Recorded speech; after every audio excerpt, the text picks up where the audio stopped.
আসসালামু আলাইকুম রহমতুল্লাহ।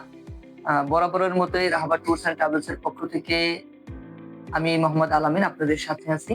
আশা করি সকলেই ভালো আছেন। আমিও আলহামদুলিল্লাহ অনেক ভালো আছি। আজকে আমাদের ২ জন যাত্রী যাদের কফি শপে বারিস্তা হিসেবে ভিসা হইছে। চলুন তাদের অভিজ্ঞতা ও অনুভূতিগুলো সরাসরি তাদের কাছ থেকে শুনি। ভাই আপনাদের নাম এবং কোন দেশে যাচ্ছেন যদি এটা একটু বলতেন? ভাই আমার নাম মোহাম্মদ রাফি আলম আপন। আমি সৌদিতে যাচ্ছি। ভাই আমার নাম মোহাম্মদ মেহেদী হাসান। আমি সৌদি আরবে যাচ্ছি। সৌদি আরবে যে আপনারা যাচ্ছেন এটা কোন কাজের উপরে যাচ্ছেন বা কি ভিসাতে যাচ্ছেন যদি একটু বলতেন? ভাই আমি সৌদি আরবে কফি শপে ভিসা যাচ্ছি আরকি বারিস্তা হিসেবে। জি ভাই আমিও সৌদি আরবে কফি শপে বারিস্তা হিসেবে যাচ্ছি আপনি কাজে। এই যে আমাদের ভিসা প্রসেসিং দেওয়ার পরে ভিসার যে প্রসেসিংটা যে সময়টা এবং কার্যক্রম যেগুলা এগুলাতে কোনো ঝামেলা হয়েছে কিনা যদি একটু বলতেন?